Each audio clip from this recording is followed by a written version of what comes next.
ঈদের দিন থেকে শুরু হয়েছে মাংস খাওয়ার পালা। সেই মাংস খাওয়ার পালা যেন শেষই হচ্ছে না।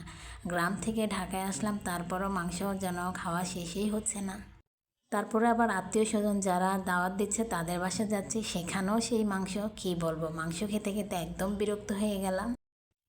তো হ্যালো গাইস, আসসালামু আলাইকুম। আপনারা সবাই কেমন আছেন? আশা করি ভালো আছেন। তো যাই হোক, আজকে দুপুরে একটা দাওয়াত ছিল, আর দাওয়াত মানেই তো গরুর মাংস থাকবে, সাথে তো খাসির মাংস, মুরগির মাংস আছিল। এখন মাংসের কথা শুনলেই কেমন জানি লাগে, কি বলবো। যেহেতু রাতে আমার বাসায় রান্না করা লাগবে, তো ভাবলাম বাসায় একটু শর্টকাটের মধ্যে এমন কিছু রান্না করি যেটা দিয়ে আসলে কয়টা ভাত খাওয়া যাবে। রাতের জন্য আমি আলু ভর্তা, ডিমের ভর্তার সাথে ডাল পাতুরি করে নিয়েছিলাম। এগুলো হলে আমার হাজব্যান্ডের আর কিছুই লাগে না। আমার হাজব্যান্ড সবসময় আমার হাতে এই ধরনের খাবার খেতেই পছন্দ করে, আর আমি যেদিন বাসায় এই ধরনের রান্নার আয়োজন করি সেদিনকে আমার হাজব্যান্ড আমার অনেক অনেক প্রশংসা করে, মানে পারলে কিছু গিফটও করে। যাই হোক, শুধু আমার হাজব্যান্ড না, আমাদের পরিবারের প্রত্যেকটা মানুষই এই ধরনের খাবার বেশি পছন্দ করে।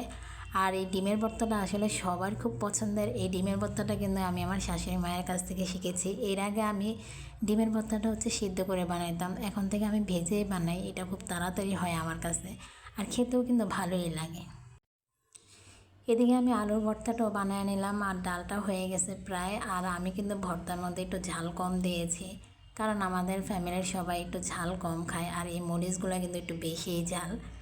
আজকে একদম শর্টকাটের মধ্যেই রাতের খাবারের আয়োজন হয়ে গেল। এখনও আমার হাজব্যান্ড আসে নাই, কিন্তু আমি যেদিন ভালো রান্না করি সেদিনই আমার হাজব্যান্ড অনেক রাত করে বাসায় ফিরে। যাই হোক, সবাই ভালো থাকবেন। আল্লাহ।